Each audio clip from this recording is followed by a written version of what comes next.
Well, hey everybody, I'm Jan Erickson from Stepping Aside, and welcome to As Above, So Below, a rune and tarot divination for Thursday, the 20th day of June 2024. Happy summer solstice and happy Letha. As I said on Monday, I thought, well, why don't we just, since the reading falls today on summer solstice, why don't we just go ahead and do a summer solstice reading? So that's what I'm going to do. I've already pulled out the sun card as the significator for the tarot part, but which normally I don't do, but you can. You can always, if you're doing a reading for someone, you can choose a card that best represents the querent, the person who seeks the reading. You can do it in a variety of ways to make that selection. Maybe a card that means something to them or something that represents them or something. You could do it astrologically, a lot of different ways, elementally, different way, age-wise, if you wanted to choose a court card or something. But today we're going to choose the sun, and when you see that in the write-up on the blog or over at on Medium, Patreon, or Substack today, you're going to see the sun card, and then I've also chosen the runes to best represent summer solstice and the meaning behind it. You'll see that up at the top, and then you'll see the three cards below that. So it's going to look a little bit different today. And normally I do a completely cold reading. I choose I choose the runes and the cards as I go. But just because of today, I'm going to do it just a little bit differently. Here we have Sewillow for the above side of things. And Sewillow is essentially the rune of the sun. It's about the higher self, illumination, self-confidence, healing. And today with the summer solstice, the idea behind that, the period now between Mabon or the fall equinox, you're essentially nourishing the seeds you've planted. I mean, the obvious reference there is the garden. You're watching everything grow now. You're nourishing that. You're watering it. You're feeding it. You're talking to them. Blessing them. Whatever you're doing to nourish their growth, protecting them if there's frost, things like that keep things growing. So whereas you would have set an intention during, say, the spring equinox or sometime in spring, you've set the intention of something you want to do, want to create, and now you're in the phase of nurturing its growth, basically. So that's why I chose, instead of Fortuna Major, I don't have one that's corresponding with, let's see, I think it's the sun in Taurus. Which is it? Fortuna Major is the sun in Leo. I don't have one for the sun in Cancer here, but this one is the sun in Taurus with Fortuna Minor, and that's about progression.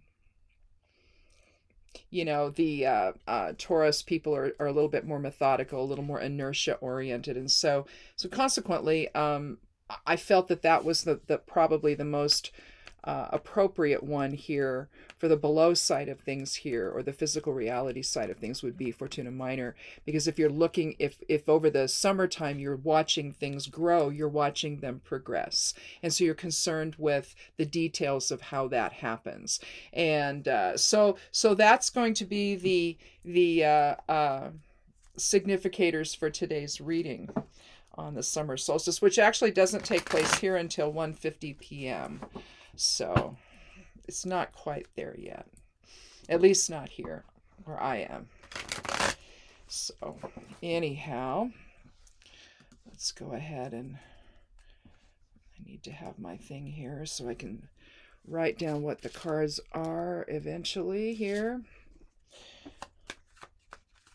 I've already done quite a bit of shuffling here, especially when I was trying to find the sun card. That was fun. It was way at the end of the deck.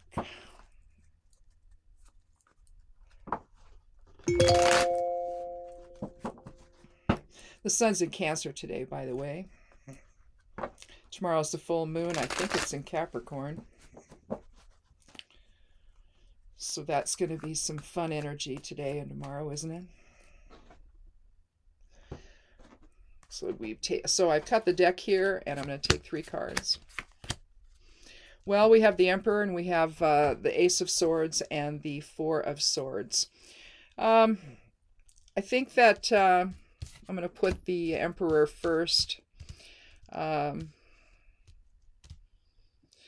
because I think that the three ideas here behind nurturing or nourishing the intention that you've begun, whether again it's the seeds in the garden or some kind of project you've decided, or some people use this time to examine old habits and old paradigms and old perceptions that may not be working for them anymore. And so they bring them into full clarity and they examine them and see, well, what about this isn't working? Do I need to get rid of all of it? Do I need to get rid of some of it?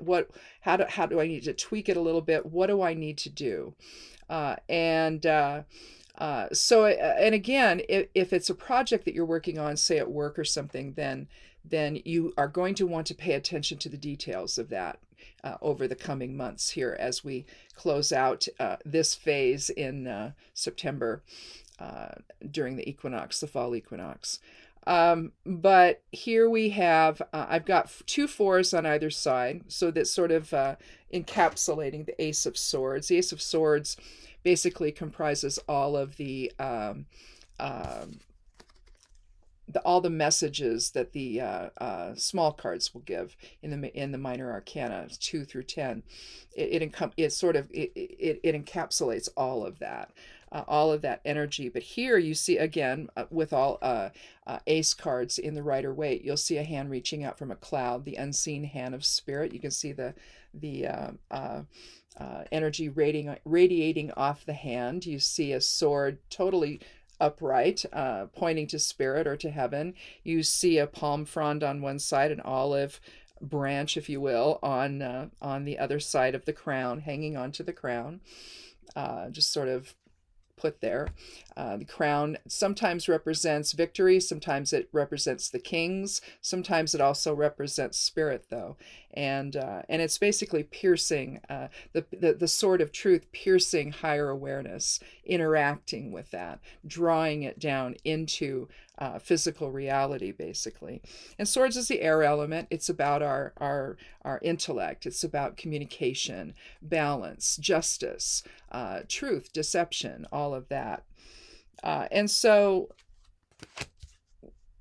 if this is about personal issues that you're wanting to work through here and bring clarity to and nurture something new about it, maybe you can, a new development, a new way of seeing things, maybe. You know, the Ace of Swords sort of bursts onto the scene with all this energy, this all intellectual energy, essentially, and the ability to communicate all the things that you're concerned about, and all the things you're hopeful about, and all the things you believe. And when you see the sort of more the fours here, the Emperor is a 4, and the Four of Swords, of course, is a 4. The best way to probably look at it here is you're letting your mind come to a rest, essentially. So in that respect, it wouldn't be scattered, it wouldn't be all over the place. And so one of the things you're going to want to do over the next coming months is to again align here with Fortuna Minor and be very methodical, very progressive, take baby steps, be very mindful of the steps that you take, instead of just allowing the energy to go and you fly with it, basically. That's not what the Four of Swords is suggesting. It's letting your mind come to a rest. And so again, liking it to nourishing things along the way, as opposed to running the distance and getting to the end of it all. You're really focused in on making the most of what's happening during the summer. Again, if it's the garden, that's the easiest example to give. You're watering it, every day or every other day, however you're doing it. If you're somebody like us, that we put a bunch of grass clippings on the garden spaces, you get it watered really well, and you put those on and you keep adding, and it tends to keep the water in. So maybe how you water or the length of time. So, but again, it's observing the details of that, right? And that's true with the idea of the sudden burst of ideas and and higher awareness, so that the ego is not taking control and saying, well, I can just go and stick a sprinkler out here for a couple hours, which no, you couldn't do that on my gardens, not at all. I'm just going to do that. I'm going to walk away and I'm not going to pay attention. I'm going to go play. Well, if you did that, say, with something that you're working on that's new at work, or a project you're working on at home or whatever, then you're not giving it the attention that it needs. And attention equals nourishment, essentially, in this particular idea anyway. And then we have the 4 here from the 4th card of the Major Arcana. We have the Emperor. Now, the Emperor is a very fiery individual. You can see him. He's wearing the red cloak over his battle attire, sort of like a Mars and Aries kind of guy. And you see the ram's heads here on his throne. And so, you're looking at Aries, and is represented by the ram. But he's very authoritative. He not necessarily, well, he can be authoritarian if he's ill-dignified, but there's a sense of stopping, and paying attention and guiding and being sure of what you're doing, and not and taking responsibility for all of that. 4 is a number of responsibility, of practicality, pragmatism, structure, foundation, grounding. And so, obviously you're grounding here pretty well, but the same is true when you're taking taking charge of things. And so you're going to be taking charge of what's growing over the summer. You're taking charge of the decisions that you made in the spring. We're going to do this, and now I'm going to make sure that it happens. So you're like a supervisor, or like in a construction project. You're the person who's going to make sure that everything is done correctly and all of that. And so, and again, with Sawillo being the Elder Futhark rune for today, you're going to do that in full clarity and awakening and illumination, and with self-confidence. And basically, the Emperor is reinforcing that idea of self-confidence. But again, you're really looking at something here where whatever you're going to be bringing to its conclusion here in the fall, all of the growth, all of the development, all of the things that have been initiated earlier on in the spring, you're going to focus on the details. You're going to be methodical about it. You're going to be pragmatic and practical. You're going to take charge. You're going to take responsibility. And the ideas that you have, you're going to manifest them from a higher perspective. So again, it's not something where you're, in other words, the 2 4s are controlling the conversation of the ace, so that it doesn't get scattered, so that it doesn't get, to where it's like Puella, where it's flitting around and being curious and running around and saying, oh, look at that, and oh, look at that, and oh, look at that. It's not like that. It can't be like that, or things will not grow and develop properly. And so I think when you're looking at this from that perspective, then I think it really does align well with the idea of the summer solstice and what the spiritual meaning of that is. Let's go ahead, though, and do one more thing before we come to a conclusion here with the reading. Let's take a look at what the numerology is and see how that dovetails. We've got 16 for Sawillo, because it's the 16th rune of the Elder Futhark. We have 2 4s, 4, and then +1 for the ace. We have 25, which reduces to 7. And so the 7 numerology then is going to be about observation. It's going to be about bringing things into balance. It's about stepping back, taking a look, and being certain of everything that you see, letting the scales, the 2 scales or the 2 pans of the scale come into balance, and so that you can see what needs to happen. If there's some things you can do, if you've got some bugs eating the garden, or if you've got some obstacles in your path on a project that you're choosing, to do, or that you chose to do, or you made the decision in the springtime, then, or just before the summer solstice, then you're going to make some intelligent decisions about what you need to do there. How do you need to shore things up? How do you need to protect the plants in the garden? Do you need to do some companion planting with maybe, marigolds are a good thing to add. I've got some coming up from last year. I'm trying to grow some from some seed last year, and I see one has come up. So maybe more are coming up today. I've planted some out by in the dome that we have, where I've got grapes growing over the top of it. There's this weird white fly that seems to want to jump around and fly around all over the place on it, but it's also next to some honeysuckle, and that could be my problem. It could be starting there. And so we're looking at more organic ways. If we're going to use something to spray on it, what are we going to put on it, so that it's not icky, and so things are still edible, and it's working with the plant and not against it. What kind of, type of insects do we want to introduce? Do we want to go down and buy some ladybugs, a box of ladybugs, and put those on there? That might be something to do, but again, it's thinking about, how am I going to manage this process? Whether, again, it's the garden or something else that you're working on that's within, or something that's an external thing, like a project, either at home or at work.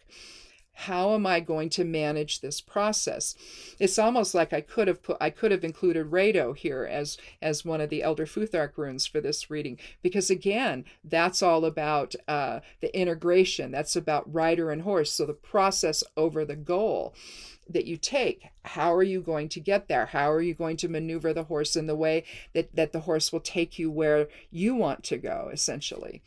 And so this is just a time for that begins today, where you're starting to think about all these things and things that are growing. You want to nourish that growth. You want to nourish that development in every way possible, and you want to do it in a way that's pragmatic and very methodical and progressive. Paying attention to the details, letting your mind focus on them instead of having it be scattered oh, well, I'll just do this to get by so I can go do something else. Well, you've made the commitment, right, to do what you're doing, so do it well and pay attention to the details, pay attention to the process, and let those ideas that you have sort of be kept in line, kept in, so that you stay on the path instead of getting off course from time to time. And the air element will do that, right? You get your thinking scattered, and all of a sudden you're thinking about everything under the sun, and you get monkey mind, and you can't really accomplish anything because you're too scattered in your thinking. And so, with the Ace of Swords, it's saying being single-minded in a way, and staying present in the moment and drawing that down from higher awareness versus ego, because the ego is going to want you to be all over the place, right? And maybe take shortcuts that you shouldn't take. And so those are just things to think about here over the next few months while things are growing and developing for you. Again, the garden is the easiest example to use is to understand this idea. But I think that what the reading is saying, yeah, do what you want to do, but make sure you're doing it in a way that's going to be successful. And if you take your eye off the ball, it's not going to be, or at least it could be challenging, or maybe you don't accomplish quite what you wanted to, whereas taking responsibility with the Emperor, keeping your mind in check and not getting all scattered all over the place, paying attention to details, then you can nourish the intentions that you set or that you planted in the springtime or yesterday, whenever it was that you did that. Anyhow, I think that's it here for today. And again, a little bit different type of reading than what I do, but I wanted to dovetail this to the solstice. I think that just the very idea of it, it's established as to what its meaning is spiritually, and from there it just makes it real easy then to do a 3-card reading where where we don't know what those are going to be, even though we know what the runes were ahead of time. We don't know what the cards are going to say. And I think that it's a good reading that tells you what you need to do and how you need to proceed, because it's not about something that's happening tomorrow or today.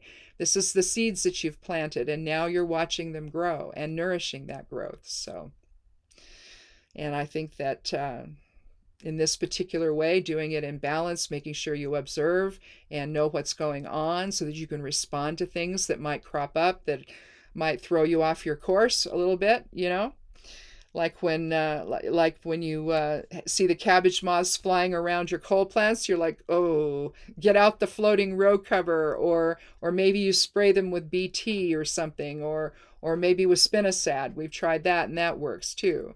And these are more organic types of choices to make versus some of the other stuff you could be putting on them, right?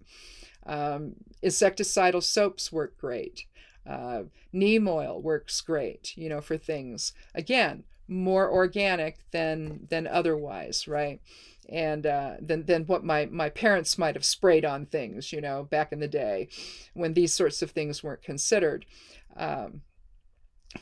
So I think that again, how you go about it matters here over the next few months, and as to how successful you are. And I think that the reading shows that. So anyhow, that's it. Thanks for watching. And watch for everything to come out on the blog on Sunday morning in the midnight hour. I do that all the time. In the first 5 minutes, at 12:01, 2, 3, and 4, I have 4 things that come out. And so that's when they come out. That's when they're scheduled to post. And well, one of them isn't scheduled yet, but it's finished. But anyway, have a good day. Have a good weekend. If this is something you celebrate, if summer solstice is something you like to celebrate, especially if you're in the pagan community, there'll be lots of things going on. The full moon's tomorrow, and so lots of wonderful energy to bring everything to light and honor the light within, honoring your own light and bringing that into fruition for all to see, basically. Other than that, have a good weekend. Come back again on Monday for another edition of As Above, So Below. Be good to yourself, be good to one another, and blessed be.